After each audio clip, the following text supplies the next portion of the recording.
the scapula, goes the entire supraspinatus fossa has its origin, and then it comes out and attaches where? The supraspinatus fossa. Oh wait, attaches. That's its origin. I'm not listening. I'm sorry. No, you are listening. You're doing good.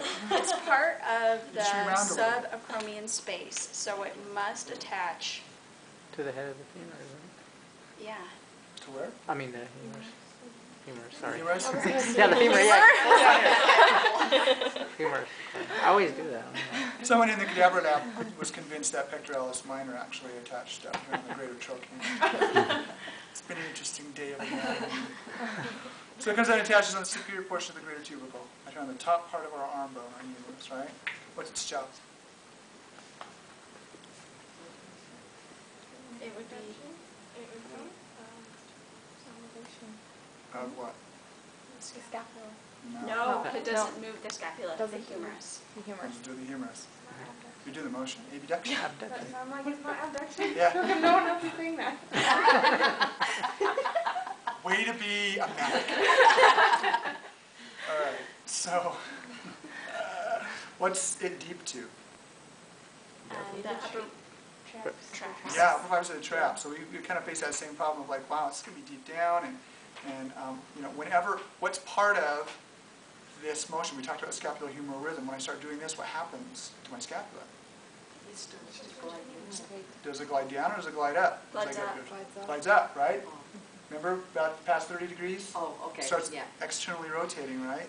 Outwardly rotating or upwardly rotating. The scapula does. What's one of the muscles that does the force couple for that? Upper fibers of the trap. So then suddenly we're like, oh no, I lost it because upper trap gets all involved.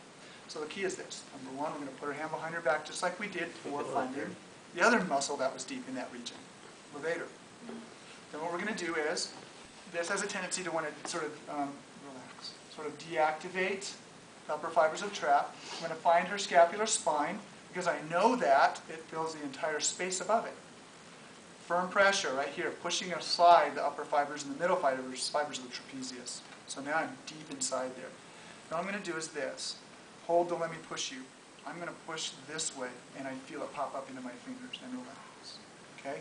I'm pushing this way, so that she has to come out into an abduction. Did you just tell me that's what it does, Mindy, right? It's an abductor? Yeah, Mindy told me that, right? I believe her.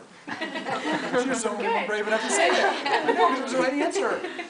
So I'm pushing like this, forcing her to abduct into my hand, and I feel it pop up. I'm well within that 30 degrees. There's no arc of motion because what I'm asking her to do is actually an isometric activation, correct?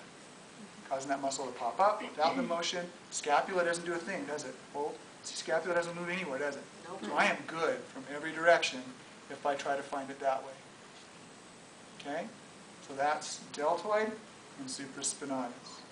Can you do that again? The What part? the resistance. Resistance. With her hand like this, I'm going to push towards her body, just like this. So she's trying to abduct, which is what it does. I'm trying to push her into abduction to resist it. Okay? So there's deltoid and supraspinatus.